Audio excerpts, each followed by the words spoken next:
Pengertian pembiayaan pembangunan dalam arti sempit yaitu usaha pemerintah dalam menyediakan dana untuk membiayai pembangunan melalui APBN atau APBD. Cara menutup defisit anggaran.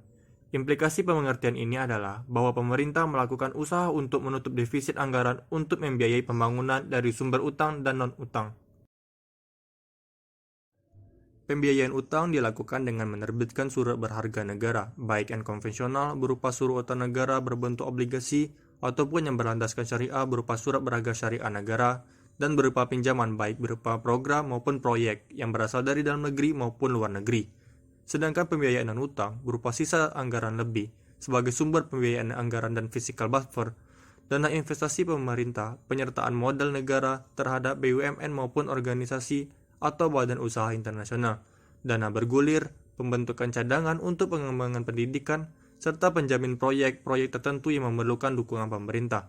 Semua fungsi dan kegiatan di atas merupakan bagian dari kewenangan Menteri Keuangan sebagai bendahara umum negara sesuai Undang-Undang Nomor 1 Tahun 2004. Pembiayaan pembangunan dalam arti luas, yaitu usaha pemerintah dalam menyediakan dana untuk membiayai pembangunan di wilayahnya dengan menggunakan sumber-sumber dari pendapatan, utang, dan kekayaan yang bersifat konvensional atau non-konvensional.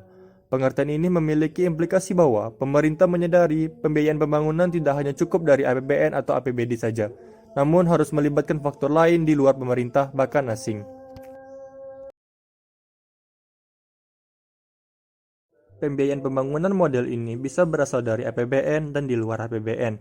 Pembiayaan pembangunan infrastruktur melalui APBN. Presiden mengarahkan untuk mempercepat pembangunan infrastruktur di wilayah Indonesia Timur dan penyertaan modal negara pada BUMN.